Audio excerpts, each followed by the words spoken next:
Il y a donc pour moi cet aspect mémoriel que je voudrais souligner. Le président Poutine, permettez également que je retienne que vous nous avez entraîné hier dans un florilège artistique très brillant. Nous avons virevolté avec vos artistes, nous avons dansé avec vos chorégraphes, vous nous avez émerveillés. Et ce matin, vous nous dites que vous nous avez offert hier une part de l'âme russe. Mais vous nous avez offert toute l'âme russe. La chorégraphie, la danse, le théâtre. Et dans cette ville de Sotchi, Anton Tchekhov a séjourné ici. C'est le grand maître des arts dramatiques modernes. C'est donc cela l'accueil que vous nous avez offert. Accueil d'amitié et de grande fraternité. Ce sont des retrouvailles entre la Russie et l'Afrique. Tant heureux que ce temps, car il n'y a pas très très longtemps, la chose n'était pas de l'ordre des choses à envisager, tant les distances nous séparaient au plan politique, au plan idéologique, qu'aujourd'hui, toute l'Afrique se soit retrouvée ici, autour de vous, réunie en une belle symphonie, comme celle qui nous ont ravis hier, est un signe de temps que nous saluons. Mes chers amis, tout ce qui concerne aujourd'hui les préoccupations de notre continent a été dit, merveilleusement dit, par nos frères les uns après les autres. En ce qui me concerne, je l'État du Mali, dont on sait la précarité actuelle de la situation sécuritaire, beaucoup a été dit et excellemment dit par mes frères Roch Kaboré et Idriss Déby Itno. Je ne reviens pas là-dessus, simplement pour vous dire, Monsieur le Président Poutine, qu'Idriss a dit effectivement la vérité, la réalité.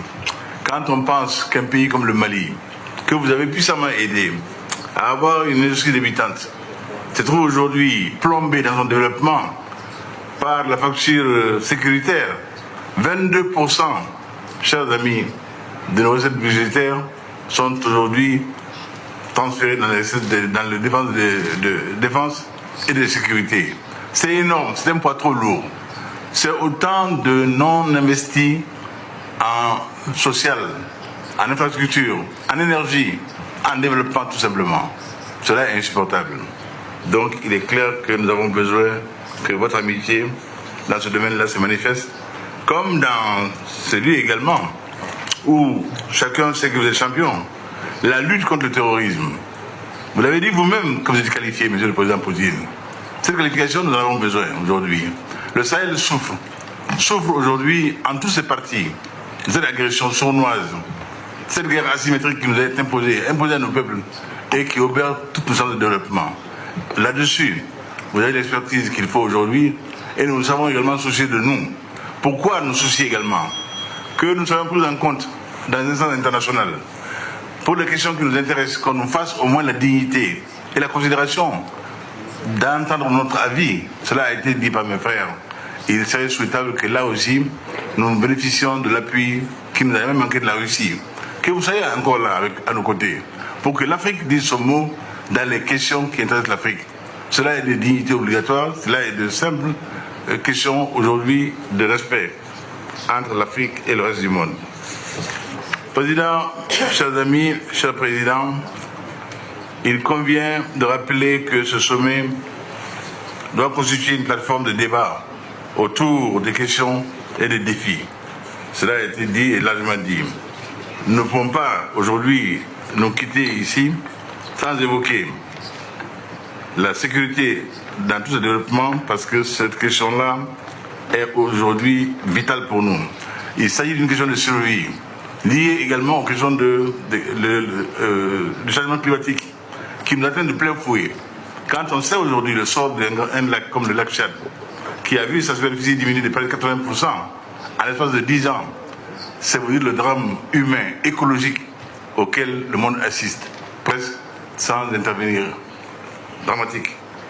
Cette insécurité grandissante a des conséquences incalculables sur la situation dans l'ensemble du continent africain, voire mondial.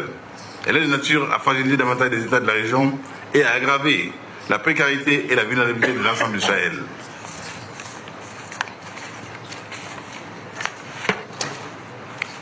L'instauration d'un environnement de paix et de sécurité dans le Sahel constitue de nos jours un défi majeur à relever. pour la stabilité des pays ouest-africains, du Maghreb et même du reste du monde. Aujourd'hui, force est de reconnaître qu'aucun pays, quels que soient ses moyens, n'est en mesure tout seul d'y faire face. Pourquoi nous avons créé, en mutualisant nos efforts, nos forces, le G5 Sahel. Je vous invite, Monsieur le Président Poutine, à nous apporter votre concours à ce G5 Sahel pour le rendre plus pertinent et plus efficace. Beaucoup de choses nous ont été promises et nous sommes encore en attente de la plupart de ces promesses-là. Que de grâce, on nous fasse la dignité de comprendre que, s'agissant de Sahel aujourd'hui, nous sommes en défense des valeurs qui nous sont communes. Nous sommes une digue. Si cette digue vient à rompre, chers amis, aucun pays ne sera épargné. C'est de cela qu'il s'agit et non pas de mendiants qui parcourent le monde en tendant la sébile. Nous ne sommes pas des mendiants. Nous sommes des hommes dignes, debout, dans la tempête, dans le vent, pour affronter les défis modernes qui nous sont imposés. Voilà, chers amis, ce que je voulais vous dire au nom de mon pays et au nom du Sahel. Merci.